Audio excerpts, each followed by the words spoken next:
네, 매주 월요일 우리 정치를 아주 품격 있게 토론해드립니다. 품격 있는 두 분, 김영우 전 의원 나오셨습니다. 네, 안녕하세요. 신경민 전 의원 나오셨습니다. 네, 안녕하십니까. 예, 지금 필리버스터 전국이라고 할 수 있겠어요. 네. 지금도 필리버스터가 진행 중인 걸로 그렇게 알고 있습니다. 그런데 이게 너무 빤하게 보이잖아요. 필리버스터 한 다음에 24시간 지나면 강제 토론 종결하고, 그다음에 강행 처리하고, 그리고 나면 대통령 거부권 행사하고, 그리고 나면 다시 재표결해서 대체로 거기서 폐기되고. 그렇죠. 법안 처리 방식이 바뀌었어요. 예. 그리고 나면은 또 비슷한 법안을 뭐 약간 수정해가지고 다시 또 이런 일들이 지금 반복되고 있습니다. 이 상황을 두 분은 어떻게 보십니까? 신경민 의원. 지금 법안 처리가 이제 상정, 하루 필리버스터, 표결, 거부 이렇게 해서 상필표거 이렇게 지금 바뀌었고, 한 번, 두 번이 아니잖아요. 이제는 이렇게 되면은 야당은 계속 가는 거고 여당은 거부권으로 버티고. 근데 이걸 빤히 알면서도 아무 관심도 없는 일을 무한 도돌이표로 이렇게 하는 것은, 이건 이제 더 이상 아무 감흥이 없습니다. 여야가 일단은 이 정도에서 이제 그만두고요. 지금 30일까지 진행이 된다고 선언을 해놨는데요. 30일까지 기다릴 필요도 저는 없다고 봅니다. 여야가 대화를 해야죠. 대화를 하고 일단 이런 걸로 무슨 누구한테 지금 잘 보여주고 뭐 국민한테 보여주고 용산에 보여주고 이런 걸로 정치의 본령을 삼는 것은 이제 그만둬야 되고요. 일단 여야가 빨리 국민들이 더 이상 화를 내기 전에 일단은 마주 앉아야 됩니다. 이건 네. 그만둬야 됩니다. 이 주호영 국회부의장이 바로 그 얘기를 했더라고요. 그 야당은 강행 처리하는 거 중단하고 여당은 필리버스터 중단하도록 국회의장이 좀 나서라, 이런 식으로 주장을 지금 했던데. 국회도 고장 났고요. 여야도 고장 났고요. 이거 국민들이 언제까지 참아주지 않을 겁니다. 예, 김영우 전. 맞습니다. 그 주호영 그 국회부의장이 야 이거 완전히 바보들의 행진이다 이런 얘기를 좀 했습니다. 오늘 뭐 신문 사설에도 나왔지만은 정말 국민들이 볼 때는 완전히 바보들의 행진, 바보들의 합창처럼 느껴지고, 이게 아마 단기적으로는 근데 이제 그 MBC 경영진, MBC 이사진을 구성하기 위한 박문진 이사 요 문제가 마무리되기까지는 아마 끝이 없을 겁니다. 일단 단기적으로 봤을 때. 그다음에 장기적으로 봤을 때도 이 정권이 교체될 때마다 이 순환, 이 똑같은 거를 지금 반복을 하고 있습니다. 그 공영방송 경영진 구성 때문에. 그래서 이거는 우리나라 지금 우리 정치가 5년 내내 대통령 선거를 치르는 것처럼 정치권이 여야가 딱 진영으로 나뉘어가지고 이제 싸우고 있어요. 그래서 이 원래 헌법 46조에 국회의원들은 이 국익을 위해서 양심에 따라 직무를 행한다 이렇게 돼 있는데, 양심에 따라가 아니라 이제 진영 논리에 따라 이렇게 하고 있는 것 같습니다. 그 말씀하신 것처럼 대화가 되고 타협이 되고 협상이 되면 참 좋은데 이게 그럴 가능성은 지금 전무해 보입니다. 그래서 이것은 아마 길게 봤을 때는 제가 볼 때는 이렇게 여야가 나뉘어 가지고 진영으로 싸우는 정치가 그래도 좀 나아지려면, 좋아지려면 뭐 이 자리에서 말씀드리긴 그렇습니다만은 헌법을, 권력 구조를 바꾸는 수밖에 없다 이런 생각도 듭니다. 네. 이건 다행인지 불행인지 두 분은 그 바보들의 대열에서는 빠지신 것 같으네요. 하여튼 그런데 우리 김영우 전 의원은 그 진영 논리에 빠져서 네. 그 국회의원에 대한 헌법적 규정, 정말 헌법에 따라 국민만 생각하고 뭐 행동하라고 하는 이걸 우리 국회가 제대로 지금 행동하지 못하고 있다, 이런 이제 비판을 하셨는데, 우리 김영우 전 의원은 위원장 할 때 그렇게 했다가 아주 혼쭐이 난 적이 있죠. 그러니까 제가 이제 당론을 어겨봤는데 예. 그때 국방위원장 때인가요? 예. 그래도 그게 옳았다는 게 바로 한 3, 4일 이후에 증명이 됐습니다.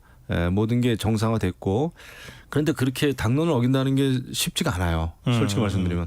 그리고 당의 이 어떤 그 기본적인 입장이 정해졌을 때 왜 전선에 구멍을 내느냐, 이런 반발이 내부적으로 그 압력이 바로 들어오거든요. 예. 그래서 잘 생각을 해야 됩니다. 하지만 사안에 따라서는 이 당론이 너무 말도 안 되는 거. 그러니까 제가 그때 당론에 안 따랐던 거는 예를 들면 여당임에도 불구하고 국정감사를 전면 보이콧하는 거였단 말이에요. 그러니까 저는 국방위원장으로서는 저는 지킬 수가 없다. 그 시기에 또 막 그 저기 뭐 훈련 받던 우리 병사들이 사망을 하고 이런 사건들이 막 터지고 그랬었습니다. 네, 네. 그래서 그거는 뭐 지금 생각해도 그건 양심과 소신에 따르는 게 그런데 맞죠. 하여튼 해보니까 엄청 힘들더라고요. 그거는요. 딱 그 어기고 나니까 바로 5선, 6선 선배님들, 당대표, 원내대표, 정책위 의장 선배들이 줄줄이 전화를 해가지고 뭐 하는 짓이냐 말이죠 지금. 너 하나 때문에 그 힘들어요. 험한 신경민 얘기하죠. 의원도 저런 경우가 있었습니까? 그런 경우가 이제 표결을 통해서 하죠. 예. 가령 무효를 만들어 버리거나 아니면 부를 던지거나 뭐 이런데 이번에도 무효표가 한 표가 나왔잖아요. 네. 근데 일부러 고의 무효죠. 항의성, 반대성 네. 무효를 해서 고의로 무효를 만드는 방법도 있고 공개적으로 이제 기자회견을 통해서 하는 경우도 있고 그런데 물론 쉽지 않은데요. 지금 300명 의원 중에 예를 들어 가령 10명, 20명 정도만 이건 아니다라고 여야에서 공이 나온다면 국회는 바뀝니다. 근데 그런 의인이 지금 전무하다는데 문제가 있습니다. 말씀 하셨으니까 지금 지난번에 그 재의결 때 특검법 재의결 때 그 국민의힘의 이탈표가 4표로 이제 산술적으로 추정이 됐고 그 중에 한 표는 뭐 무효표, 부자를 한자 표기로 잘못 써서 뭐 그건 그렇다 치고 다른 3표의 한 표는 안철수 의원의 소신표인 것으로 되게 추정을 합니다. 나머지 2표가 실수였다 그러는데 이 초선 의원들이라서 실수였다 그러는데 이게 가능한 얘기입니까? 제가 국회의원을 해본 적이 없어가지고 그게 굉장히 바보같이 들릴 수 있지만 그래서 여쭤보는 거예요. 국회의원들이 사전에 좀 준비를 하고 의원총회에서도 주의를 주고 그다음에 국회 본회의장 그 박스에 들어가면 그 부스죠. 표결하는 부스에 들어가면 이렇게 좀 써 있습니다. 그런데 의원에 따라서 사전에 충분히 적이 없고 뭐 지역구에서 급하게 들어가고 정신없이 그러면은 그런 경우에 좀 헷갈렸던 분들을 제가 본 적이 있어요. 그래요? 안일 부자 이런 거 잘못 쓰고 그다음에 그냥 가부 한글로 써도 될 거를 그냥 반대 찬성 뭐 이렇게 쓴다든지 아주 웃지 못할 사연인데 그래요? 그러니까 충분히 이 실수가 있을 수 있다. 가부는 잠깐 착각할 가능성은 있어요. 근데 이제 무기명 수기를 들어갈 때는요. 무기명 전산으로 할 때는 그런 실수가 별로 없는데 수기로 들어가면 그 앞에도 써놓고 뭐 사무총장이나 의사국장이나 몇 번 하고 물론 그 전에 의총이나 당에서도 몇 번 단속을 하고 이러기 때문에 저는 무효표 부자 그거는 고의성이 있다고 봅니다. 그래요? 그래서 뭐 2명은 가부를 헷갈렸다. 뭐 그건 사람이니까 그건 뭐 백보양보해서 그렇다 치고요. 무기명 실수가 나왔다는 것은 저는 항의성이라고 보고요. 이건 저는 믿지 않습니다. 알겠습니다. 예. 뭐 이건 확인이 안 되는 거니까 두 분의 의정 경험을 많이 풍부히 갖고 계신 두 분의 의견을 여러분들이 그냥 참고하시면 될 것 같습니다. 자, 근데 제가 이제 이렇게 보면 어쨌든 이게 도돌이표와 악순환처럼 계속 되고 그러니까 이 야권 입장에서는 관철되는 법이 지금 하나도 없다시피 하잖아요. 쟁점 법안과 관련해서는. 그런데도 계속하는 이유는 뭘까 하면 지금 이 시내 보면은 프래카드들이 계속 걸려 있는데 뭐 이른바 그 더불어민주당 쪽에서는 뭐 거부왕 윤석열 대통령을 거부한다 이런 프래카드들이 쫙 붙어 있습니다. 이 야권에서 윤석열 대통령이 거부할 걸 뻔히 알면서도 계속해서 법안을 강행 처리하고 거부를 어떤 면에서는 좀 결과적으로 유도하는 듯한 그걸 해서 윤석열 대통령이 거부권을 계속 행사한다고 하는 이미지를 계속 만들고 이걸 가지고 불통 이미지 만들고 결국은 탄핵으로 가려고 하는 것 아니냐. 그렇죠. 이게 더불어민주당 쪽에 일종의 전략이라고 하는 얘기는 여러 전문가들이 했기 때문에 결과적으로 그 전략이 지금 그러면 관철되고 있는 건가 하는 좀 느낌이 있어서 제가 그 질문 드립니다. 두 분은 어떻게 생각하시는지요? 지금 상황에서는 현안 지금 벌써 15번 거부를 했잖아요. 근데 이번에 또 많이 가게 되면은 아마 20번 금방 넘을 거고 이승만 대통령이 45번이라는 기록을 가지고 있으니까요. 45번 기록을 갱신하기까지 굉장히 많은 여야의 대립이 있을 거예요. 45라는 게 아마 매직 넘버가 될 가능성이 굉장히 높고요. 그렇게 되면 윤 대통령에게는 거부왕, 거부 대통령이라는 그 브랜딩이 금방 쉽게 될 걸로 보고요. 그렇게 따지면 전국은 사실 지금 암담합니다. 그런데 지금 전국의 사실 최대 현안이라고 누구나 다 이해하고 있는 것은 첫 번째는 윤 대통령의 인기 없음, 어이없음이고 두 번째는 김 여사인데 뭐가 1, 2위인지는 잘 모르겠어요. 이 1, 2위의 전국의 최대 뇌관, 최대 현안은 앞으로도 계속해서 전국의 현안으로 자리 잡을 것이고 예. 이것은 여야의 대립에 있어서 아주 근저에 또아리를 틀고 있는 거라고 보입니다. 네. 지금 야당에서는 이제 그 댐에 구멍을 내기 위해서 계속 노력을 하는 거죠. 그리고 일단 대통령이 뭐 잘하는 거 잘못한 거 있겠죠. 또 김건희 여사 마음에 들지 않는 거 있죠. 여당 입장에서 생각해도 그렇습니다. 하지만은 문제는 지금 야권에서는 대통령 자체를 인정을 안 하는 것 같아요. 저는 아직도 이른바 대선 불복? 그렇죠. 그 어떤 그 정서적으로는 완전히 대선 불복이라는 게 좀 깔려 있고 어떻게 해서든지 다음에 그러니까 너무 억울하게 졌다라는 게 깔려 있는 것 같고 근데 이 상황에서 좀 더 윤석열 대통령이 이제 좀 더 이제 포용을 이렇게 한다든지 아니면 협치의 노력이 처음부터 좀 있었으면 좋았겠다 싶지만 그게 잘 안 됐죠. 그리고 지금 이제 여소야대 정국이 되다 보니까 국회에서의 해결할 수 있는 수단이 지금 없어졌습니다. 완전히 뭐 민주당 같은 경우에는 입법권을 침해하면 안 된다. 왜 대통령의 거부권 이거는 입법권 침해다 그러는데 또 삼권 분립이 안 된다 그러는데 제가 볼 때는 상권 분립을 입에 올리기가 창피할 정도로 입법권 자체가 좀 무너져 있습니다. 제대로 작동이 안 되고 있어요. 그래서 제가 볼 때 민주당은 대통령의 어떤 그 역할을 자체를 인정을 안 하고 있다. 그리고 지금 아마 이게 방송사법 가지고 지금 이렇게 되고 있습니다만은 이게 그대로 상임위와 연결돼 가지고 국정감사까지 이어질 겁니다. 아마 계속 윤석열 정부, 윤석열 정권, 윤석열 대통령을 곤혹스럽게 할 수 있는 그런 아마 국정감사가 될 텐데 결국은 탄핵이죠. 민주당이 생각하는 것은. 근데 좀 어거지적인 측면도 있습니다. 뭐 지금 대통령이 다 잘한다는 게 아니고 김건희 여사가 굉장히 약한 골인데 또 그 퍼스트 레이디의 어떤 잘못이 있다고 해도 그게 또 곧바로 탄핵으로 연결된 거나 뭐 그런 건 또 아니란 말이죠. 그럼에도 불구하고 선전선동을 하는데 저도 국민의힘입니다만 지금 길거리에 말씀하셨는데 플랜카드 저는 정말 그거 꼴불견이라고 생각합니다. 여당이 붙이는 거 야당이 붙이는 거 플랜카드 정말 공해예요. 공해.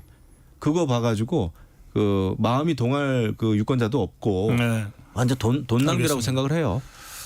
이제 그런데 실제로 이제 계속 발표되는 여론조사 제가 수치는 얘기하지 않겠습니다만 보면 아까 우리 그 정광재 전 대변인도 나와서 한동훈 대표가 이제 당 대표가 당선된 이후에 일종의 동반 상승이 확인된다는 거거든요.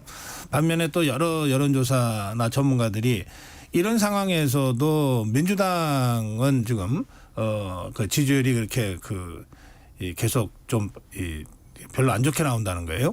그럼 이 상황은 어떻게 봐야 됩니까? 지금 이제 한동훈 위원장은 어떻게 보면은 한동훈 위원장이 이번에 63% 가까이로 전당대회에서 압도적으로 지지를 받고 대표가 된 것이 하나의 국힘당으로서는 숨통이에요.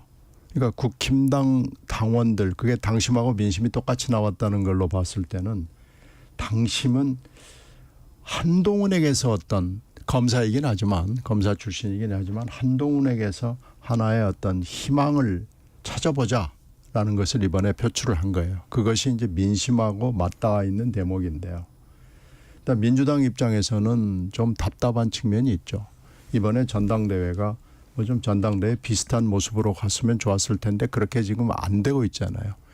이 전당대회가 17개 시도를 돌아가는데 계속 동어반복으로 이재명 대표 후보죠. 이재명 후보가 굿자를 이렇게 근접을 해서 가고 있고 어떤 건 굿자를 훨씬 넘어버리고 뭐 지금 이런 상황이 되고 있어서 뭐 국민들로 88%도 한번 나오긴 한번 했습니다. 나오긴 예. 했습니다. 그러나 앞으로 이제 호남하고 수도권이 남아 있고 대전이 하나 또 남아 있어요. 그래서 거기서 어떻게 될지 모르겠습니다만 이렇게 봄으로 해서 국민들로부터는 거의 무시 내지는 외면을 당하고 있는 상황을 보여주는 거고요. 한동훈 후보가 63%로 됐다는 건 어떻게 보면 국민의힘 내부에서도 윤 대통령에 대한 기대를 접었다고 보여주는 측면이 있습니다. 따라서 한동훈에게서 어떤 희망을 보자라는 게 있으니까 그게 지금 국힘당의 인기를 약간 유지해 주면서 위로 상향하게 하는 그런 힘이 되고 있다고 봐야죠. 한동훈 효과다. 그런 말씀이시군요. 예. 그렇죠. 그 63% 그렇게 많은 공격을 받고 그 네거티브 마타도에 시달렸음에도 불구하고 63%를 받았다는 거, 뭐 다른 후보들 다 합친 것보다도 많지 않습니까? 그거는 굉장한 의미가 있죠. 변화해야 된다, 바뀌어야 된다. 지금까지 이대로는 안 된다라는 게 그 강력하게 그런 메시지가 실린 겁니다. 이번 그 국민의힘 전당대회에서. 그런데 이제 문제는 전당대회 이후에 한동훈 비대위원장이 어떤 노선을 걸을 것인가, 대통령하고의 관계는 어떻게 풀어갈 것인가, 뭐 이런 게 지금 초미의 관심사인데 예를 들면은 뭐 지금 그 정책위 의장 임명하는 문제 가지고 굉장히 지금 고심에 쌓여 있는 것 같아요. 근데 우리가 과거에 보면 당대표가 바뀌면은 다 사실 사표를 냈습니다. 제 기억에는. 그런데 이게 정책위 의장이라고 하는 게 무슨 공무원 공직의 자리가 아니고 더더군다나 비대위원장 체제에서 이제 비대위원장과 원내대표 협의하에 이렇게 됐는데 63%그 압도적인 득표율을 가지고 한동훈 호가 출발을 했으면은 저는 좀 거기에 대한 뭐라 그럴까요? 자율권을 좀 줘야 되지 않나요? 뭐 그런 생각이 저는 듭니다. 그래야 뭔가 새로운 그림을 그리고 새로운 그림을 그려봐라. 라는 게 사실 당심이었기 때문에 저는 그렇게 가는 게 좀 맞지 않나. 여기서 또 친윤, 비윤, 친한, 비한 이렇게 얘기하는 게 전당대회 그 메시지를 완전히 거부하는 것 같은 생각이 좀 들어요. 뭐 제 개인적인 의견입니다만은. 아니 저는 이렇게 옆에서 보게 친윤이 이번 전당대회에서 한 걸 쭉 봤잖아요. 원희룡 후보를 내세워 가지고 물론 쭉 한 거지만 쭉 보고 김 여사 문자까지 공개하는데 아마 그걸 뭐 친한이 공개할 리는 없잖아요. 그러면 어디가 공개했는지가 이제 어떻게 보면 자명한 건데 친윤이 자 63%로 끝났으니까 우리 깨끗하게 다시 시작하자 이렇게 될 것 같지 않아요. 그리고 정점식 지금 정책위 의장 같은 경우에도 자기 혼자 결정하기는 좀 어려울 겁니다. 잘라주기를 바라는지도 모르겠지만요. 예. 친윤의 그 마음을 실어서 지금 저렇게 버티고 있는 거 아닌가 싶고요. 그리고 전당대회 바로 다음 날 김재원, 김민전 두 신임 최고위원이 한 발언을 이렇게 종합해 보면은 한동훈 후보한테 보내는 강력한 경고가 분명히 있습니다. 그러니까 한동훈 후보가 그걸 바보가 아니니까 모르진 않잖아요. 그리고 윤 대통령이 한 후보를 외롭게 두지 마라고 그랬잖아요. 외롭게 두지 마라는 것은 정말로 그럴까요? 외롭게 두지 마라는 걸까요? 잘 좀 해봐라. 당신은 혼자 있는 게 아니고 우리가 옆에서 잘 보고 있으니까 잘 좀 해봐라. 뭐 이런 얘기 아닐까요? 그렇게 따져보면 한동훈이 앞으로 어떻게 할 수 있느냐가 결국은 국힘의 국민적 지지라고 그럴까요? 인기라고 그럴까요? 이것을 버팀목인데 그 버팀목을 친윤이 그대로 인정을 할 것인가가 핵심이 될 텐데 저는 잘 될 것 같지는 않습니다. 말씀 나온 김에 그 문제도 한번 말씀 좀 해주시죠. 그 김재원 최고위원은 저희 방송에 나와서 그 얘기를 했습니다. 그리고 나서 김민전 최고위원도 얘기했는데 당대표와 원내대표가 입장이 다를 때 현안과 관련해서 그것이 이제 원내 입법상 경우에는 원내대표가 우선하는 거다. 이게 당헌당규상의 규정이다. 이런 주장을 했어요. 이 문제가 이제 뭐 다른 사안은 크게 문제가 될 것 같지 않은데 제3자 특검법을 제1호 공약처럼 내세웠던 한동훈 대표의 입장에서는 기존의 당론과 좀 다른 얘기를 했기 때문에 그 문제 이건 이제 또 현안이기도 하잖아요. 예. 당의 기본적인 입장을 정하는 데 있어서 의견이 다르고 원내 입법 상황인 경우에 원내대표가 정권을 갖는다. 완전히 틀린 얘기입니다. 원내대표가 정권을 갖는다는 말은 당원 당규 어디를 봐도 없고 당론을 정할 때는 다만 이제 원내대표가 의원총회 이런 걸 뭐 거친다 그런 문구는 있긴 하지만 제 기억으로 예. 김재원 최고위원은 정권이라는 표현은 쓰지 않았고 썼습니다. 썼었어요. 우선권이라고 했던 예. 것 같아요. 우선권도 없어요. 그런 얘기조차 돼 있지 않고 당의 최고 의사결정 기구는 전당대회입니다. 그리고 그런 전당대회 투표를 거쳐 가지고 당선된 것이 당의 대표예요. 그래서 당의 어떤 기본적인 그건 당무와 연결됐든 입법 사항이든 전반적인 당의 입장을 정하는 데 있어서 당 대표를 패싱한다든지 당 대표보다 원내대표가 중요하다 이런 얘기는 어디에도 없죠. 그래서 그거는 좀 주장이라고 보고 상식적으로 봤을 때 국회의원들 그 몇 명 안 되는 지금 뭐 108명입니다만은 80만 이상의 당원들이 그런 국회의원들한테 그런 중요한 사안에 대해서 당신들 마음대로 정하라라고 하는 것은 저는 당원을 떠나서 상식적으로 맞지 않다 생각을 합니다. 그거는 최고 의사결정기구 전당대회를 매일 열 수가 없기 때문에 최고위원회를 여는 겁니다. 그래서 최고위원회에서 충분히 합의를 보고 그다음에 그것을 이제 뭐 의총에서 토론을 하고 그다음에 여야 교섭할 때 원내대표가 전략을 짜는 거는 맞지만 예. 당대표에 대한 패싱은 그건 완전히 어불성설이다 생각합니다. 해병대원 특검법 한동훈 대표가 얘기했던 제3자 특검법 네. 이거는 그럼 어떻게 해야 된다고 생각하세요? 그거는 지금 시기가 늦춰질수록 어떤 새로운 제3안을 발의하기는 쉽지 않아요. 제가 볼 때는 두 가지입니다. 하나는 민주당이 그러면은 이 특검법을 어떻게 새롭게 들고 나올 것인지를 일단 보는 게 중요하고 아니면은 공수처 수사가 진행 중이기 때문에 공수처 수사 진행을 지켜본 뒤에 해도 저는 늦지 않다고 생각합니다. 예, 신경이 모이네. 저는 민주당이 한동훈 특검법 제3자 특검법을 받는 안을 일단 내부적으로 좀 봤고요. 물론 공식적으로는 이재명 대표가 그거 좋지 않다라고 일단 걷어찼지만 실제로 이제 이재명 호가 정식으로 출범을 하고 나면 한동훈 안을 민주당이 전폭적으로 수용하는 건 한번 검토해 볼 만해요. 그리고 상설특검안도 살아 있습니다. 그런데 지금 김재원, 김민전 두 최고위원의 경고 있잖아요. 이 지금 원내대표의 서름을 한동훈 후보가 이제 한동훈 대표가 상당히 톡톡하게 지금 받고 있는 건데 금방 김 의원이 설명했듯이 김재원, 김민전의 경고는 이건 말이 안 되는 얘기를 지금 하고 있는 거예요. 이건 어느 당에도 그런 규정은 없고요. 그런 관행도 없습니다. 이것은 대표가 속해 있는 최고위원회에서 결정을 해야 되는 거예요. 그렇지 않으면 전당대회 해야 되는 거예요. 중앙위원회나 뭐 이런 걸 해야 되는 거예요. 그런데 김종인 전 비대위원장이 가끔 옳은 얘기를 하는데 이걸 보고 뚱딴지라고 표현을 했어요. 그래서 이건 김종인 위원장의 얘기로 집약이 됩니다. 이건 친윤이 보내는 김재원, 김민전을 통해서 친윤이 보내는 한동훈에 대한 경고의 메시지고요. 한동훈 대표가 지금 이것을 상당히 심각하게 생각하고 행보를 조정하고 알겠습니다. 있다고 지금 보입니다. 이재명 대표가 전당대회 후에 한동훈 대표가 제안했던 제3자 특검법을 당론으로 민주당이 받아 쓰는 거를 적극적으로 그렇죠. 검토했으면 좋겠다 이런 말씀을 하셨는데 충분히 가능합니다. 충분히 가능해요. 예, 그럴 경우에 국민의힘은 어떻게 될까요?